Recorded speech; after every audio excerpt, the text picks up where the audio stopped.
calm that evening, the kind of deceptive calm that makes one believe the ocean is nothing more than a gentle mirror reflecting the stars above. Aboard the Titanic, the grandest ship the world had ever seen, life bustled with energy. The laughter of first-class passengers echoed through gilded halls. Music drifted from the opulent dining rooms, and even in third class, tucked deep within the ship, there was a sense of wonder. Everyone knew they were part of something historic, something that would be remembered. And in the midst of it all, one man sat at a small desk in his cabin, pen in hand, writing what he could not know would become his final words. He dipped the nib into ink and let it hover above the crisp paper, the silence of his thoughts louder than the noise outside his cabin. He was not a poet, nor a statesman, nor a man of great renown. He was simply a husband, a father, a son. The letter he began was not meant for the world. It was meant for the woman he loved most in all the world, his wife, and for the little boy who would never see him again.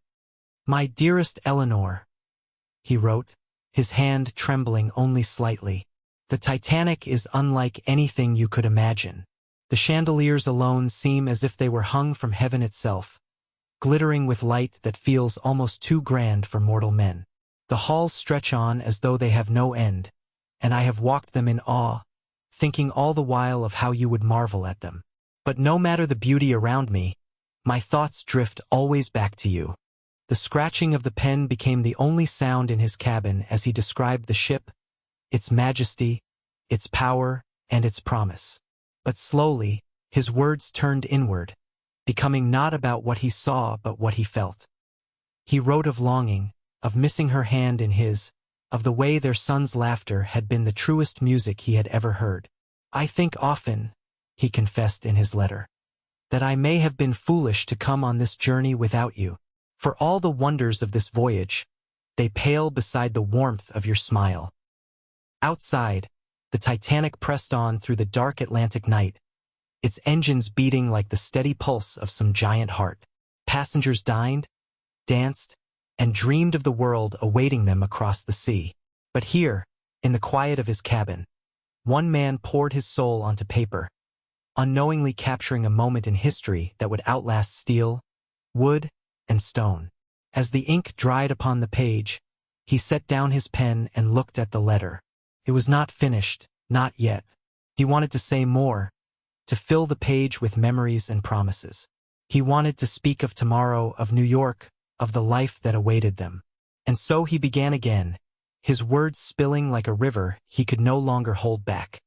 "I can almost see you waiting for me at the dock," he wrote.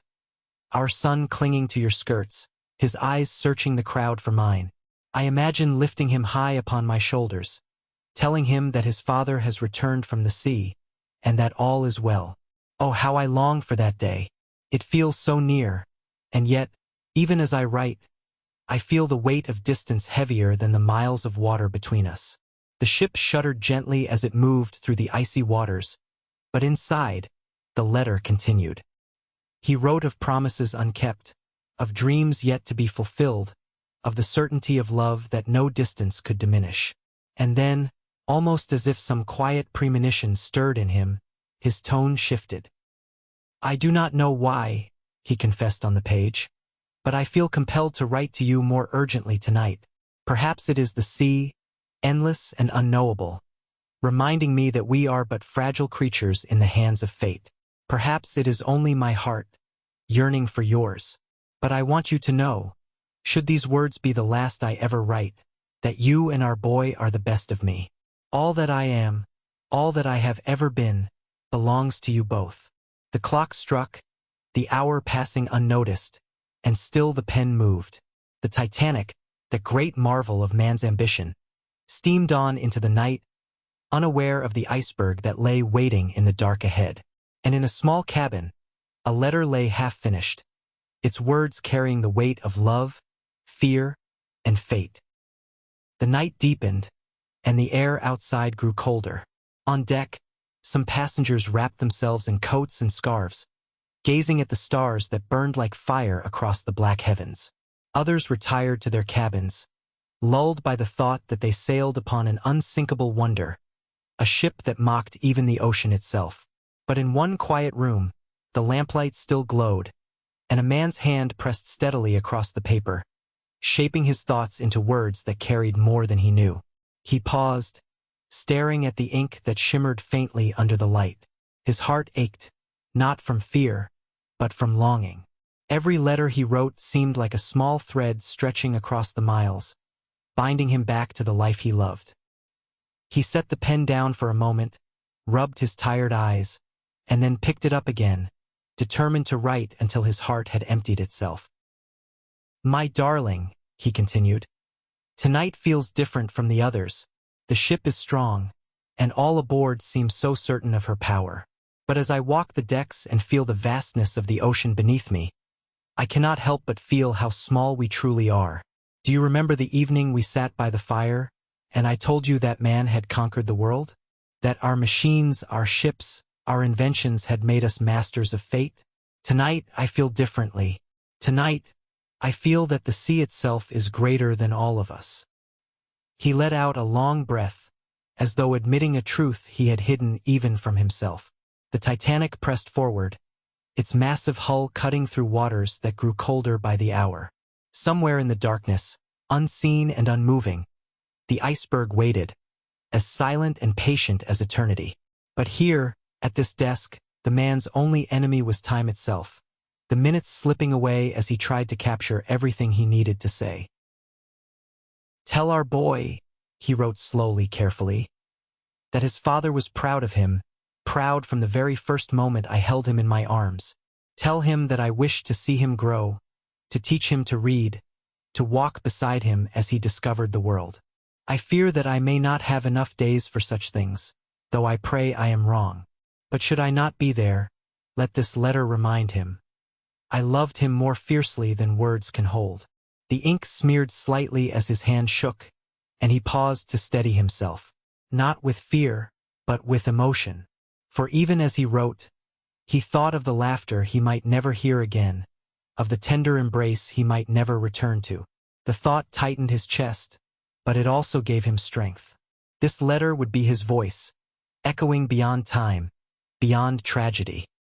Beyond the cabin walls, the Titanic continued its steady heartbeat, the rhythmic churn of its engines carrying it ever forward. In the dining halls, couples lingered over glasses of champagne, speaking of their lives to come in New York. In third class, songs were sung, laughter rising above the hum of the ship. Life in all its variety pressed on.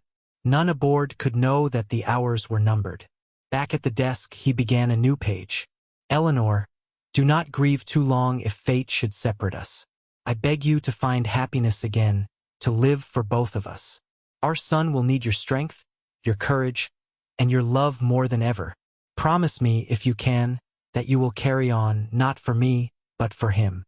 And when you think of me, think not of the end, but of the life we shared, and the love that was ours." The words weighed heavy upon him. To imagine her life without him felt like a cruel wound, but he knew he must write them. For letters are more than ink. They are a legacy, a promise, a lifeline. And even as he wrote of loss, he also wrote of hope. "I believe," he continued, "that love does not die, that it endures beyond the grave. Should the sea claim me, should fate write my end upon these waters, know that I am not lost. I am with you, in your heart, in our boy, in the moments that memory will never erase. In this way, I will live forever." The pen slowed. He placed it down at last, staring at the pages before him. They seemed fragile things, just paper and ink, yet they carried his entire soul. He folded one sheet, then another, slipping them carefully into an envelope. His hand lingered there, as though reluctant to seal it, as though part of him still hoped there would be time to write more. And indeed, there was still time. Time enough for laughter on deck, for music in the grand halls, for the Titanic to glide like a sleeping giant across the black Atlantic. But that time was slipping, unnoticed, as the ship moved ever closer to its fate. The letter, however, already lived. A silent witness, a fragile testament, a final gift of love that no sea could ever wash away. The hour grew later, and the Titanic sailed through waters that sparkled faintly with ice. Few aboard took notice, but the cold was sharpening. In the grand ballroom, the last of the musicians were gathering their instruments, melodies lingering like ghosts in the air. In the smoking lounge, conversations grew quieter, slower. But in one small cabin, the lamp still burned, and the pen still moved across the page. He dipped the nib once more into the inkwell, pressing it to the paper with a kind of urgency. Every word mattered now. Every word was a thread that connected him to the woman waiting far across the ocean. "My dearest," he wrote, "tonight I walked the deck beneath the stars. Never have I seen such a sky, so vast and alive. It made me think of you. Do you remember how you used to gaze upward in the summer evenings, searching for constellations you could never quite name? I smiled tonight, imagining you there with me. For in that moment, the sea and the stars felt less like emptiness, and more like a bridge that joined us." His eyes watered, though whether from fatigue or emotion, even he could not say. The ship beneath him felt eternal, as though nothing could harm it. Yet something deep inside whispered otherwise. Perhaps it was only the loneliness of the night, or perhaps it was something more. An intuition born of love, warning him that time might be shorter than he wished. He leaned forward, continuing with greater force. "Promise me, Eleanor, that you will never doubt how much you mean to me. All that I am, all that I ever hope to be, rests in your love. If the fates are kind, I will walk through our front door soon, take you in my arms, and speak these words to you with my own voice. But if the fates are cruel, then let this letter be the vessel that carries my soul to you." He paused, listening. The engines hummed steadily. Somewhere far above, he thought he heard laughter. Life went on, even as his hand etched words of farewell. With a trembling sigh, he returned to the page. "I want you to tell our son the stories I never had time to tell. Teach him of courage, of kindness, of the strength that comes not from force, but from love. And tell him that his father believed in him, that he believed he would grow into a man of honor, a man who would make the world better than we left it.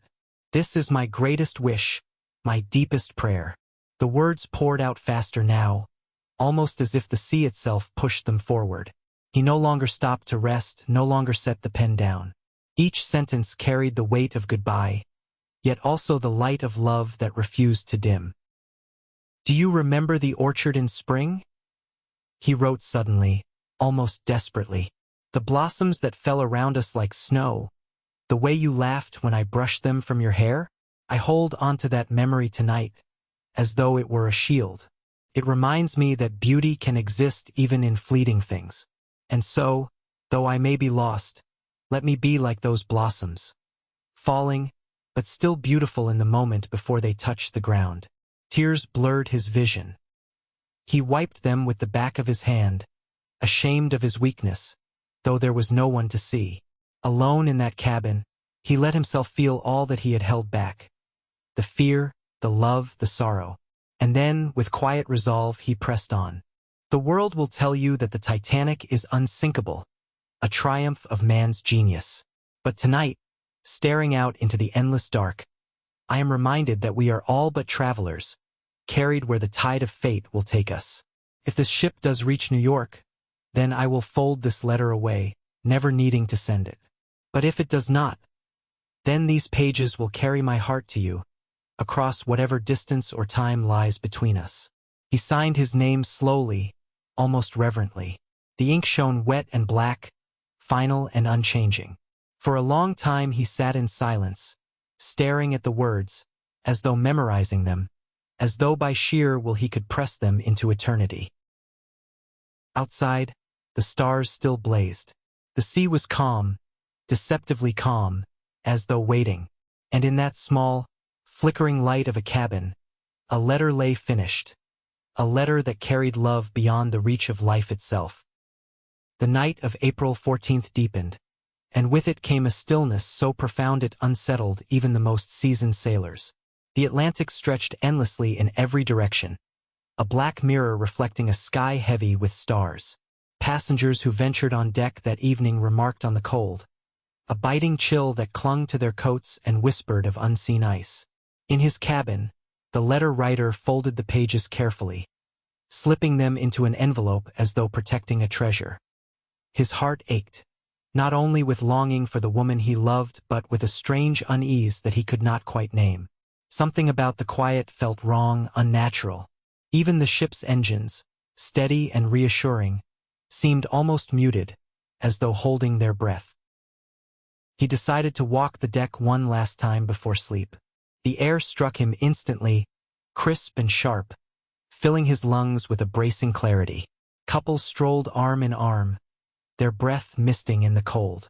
A few gentlemen smoked cigars, their faces half hidden in shadow. He looked up at the vast expanse above, marveling once again at the sky. "Eleanor," he whispered under his breath, "if you could only see this." But beneath the wonder stirred a pulse of dread. The horizon seemed too dark, too absolute. Sailors had spoken of icebergs, distant and drifting. He pushed the thought aside, telling himself not to worry. Yet the unease lingered. In his cabin, the letter writer folded the pages carefully, slipping them into an envelope as though protecting a treasure. His heart ached, not only with longing for the woman he loved but with a strange unease that he could not quite name. Something about the quiet felt wrong, unnatural. Even the ship's engines, steady and reassuring, seemed almost muted, as though holding their breath. Returning to his cabin, he could not bring himself to sleep. Instead, he opened the letter again, reading over his own words. He traced the sentences with his finger, almost as though they were a tether to the woman waiting for him across the sea. Then, as if compelled, he added one more page. "My beloved," he wrote, "I cannot shake the sense that something lies ahead. Perhaps it is only the imagination of a weary traveler, or perhaps it is a whisper carried on the wind. Whatever it may be, know this.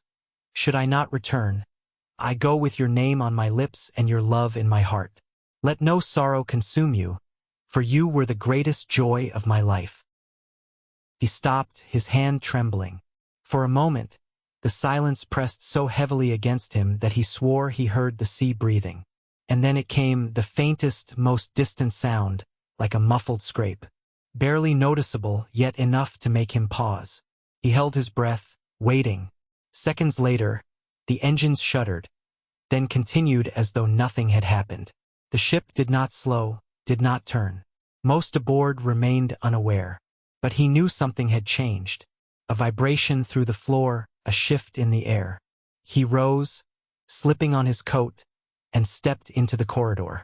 Other passengers were beginning to stir. Puzzled glances exchanged in the dim light. A steward hurried past, his face tight with forced calm. "Nothing to worry about, sir. Just a minor incident. Please return to your cabin." Yet even in the steward's voice was a tremor. He did not believe his own reassurance. The letter writer returned to his room, sat at the desk, and began to write again, this time with urgency. "My dearest," he scrawled, "there has been a disturbance. The ship struck something, though the crew insists it is nothing. I do not know what the truth is, but I feel it deep in my bones. This may be the end. If these words reach you, then fate has claimed me here. But know that I did not face it with fear. I faced it with your memory in my heart." As he wrote, faint noises echoed through the corridors. The rush of footsteps, the clang of metal, voices raised in alarm. Still, no announcement came, no call to action. Passengers, half asleep and half believing, hesitated between curiosity and dismissal. But the letter writer felt certainty settling over him like a cold cloak.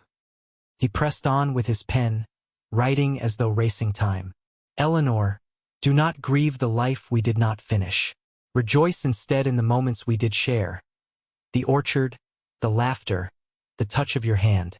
If this ship sinks, then let me be carried to the depths knowing I loved fully, without regret."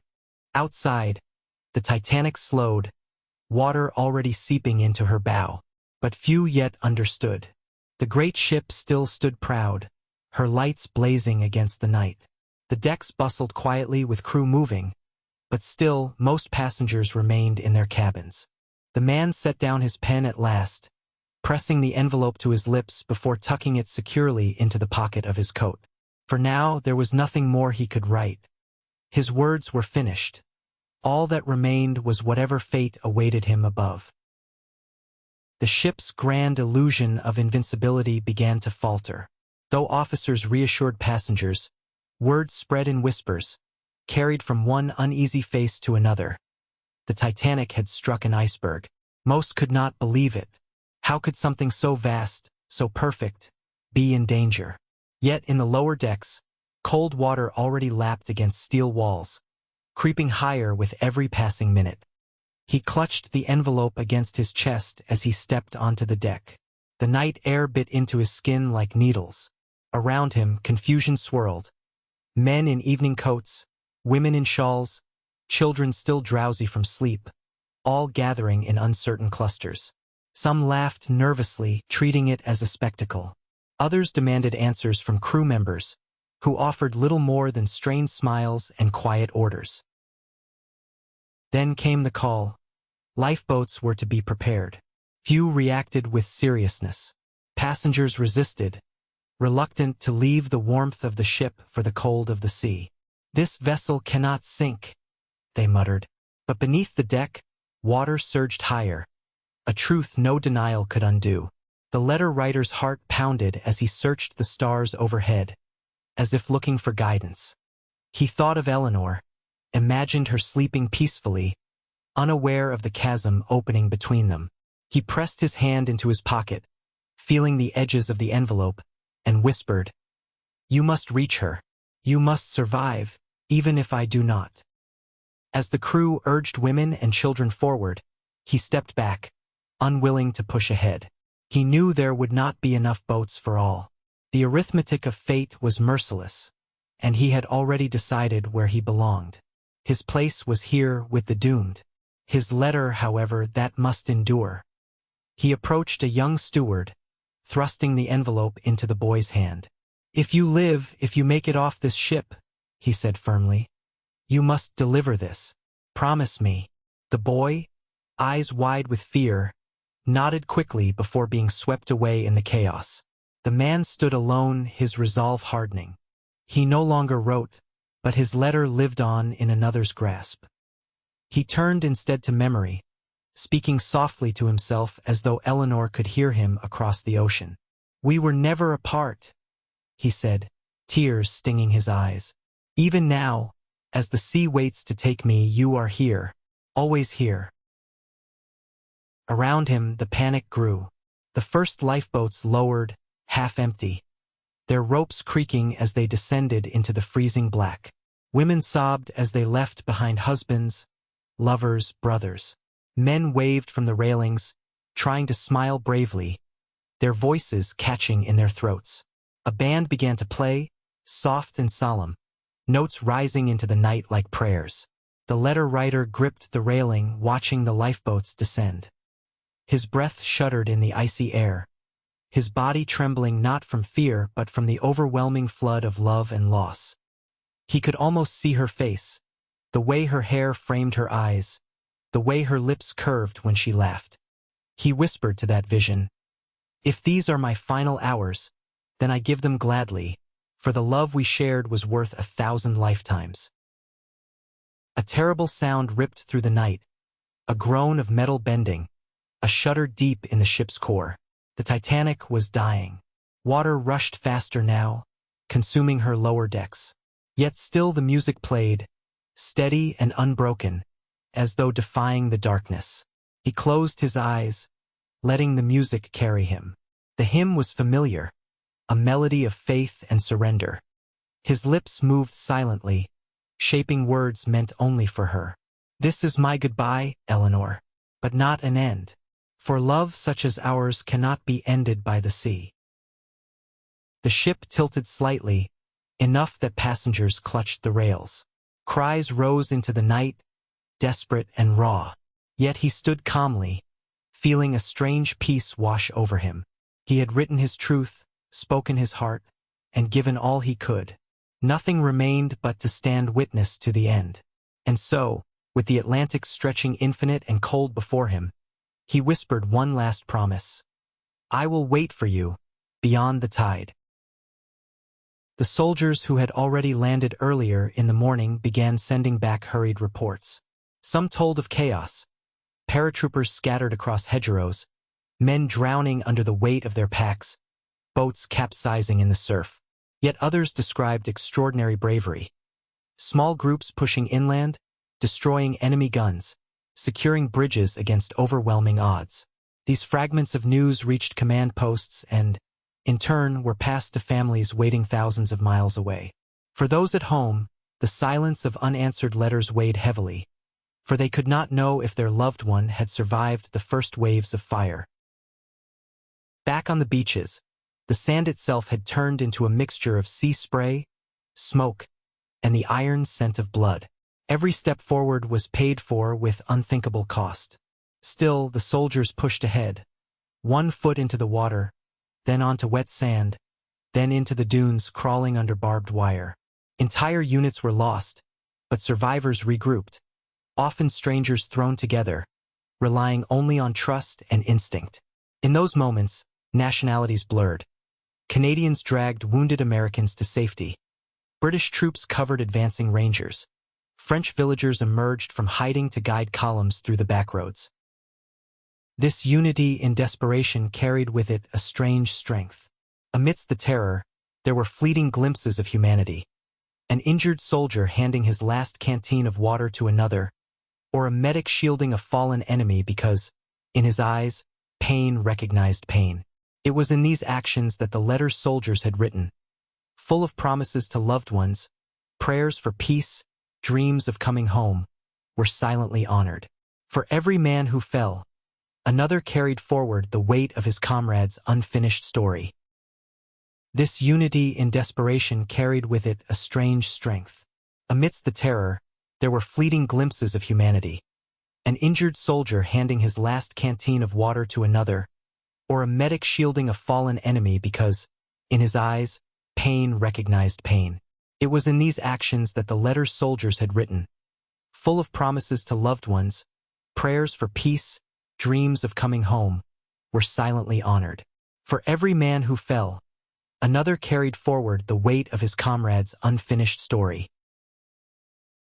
And so, as the echoes of that last letter fade into history, we are reminded of the extraordinary courage, sacrifice, and humanity shown on that fateful day.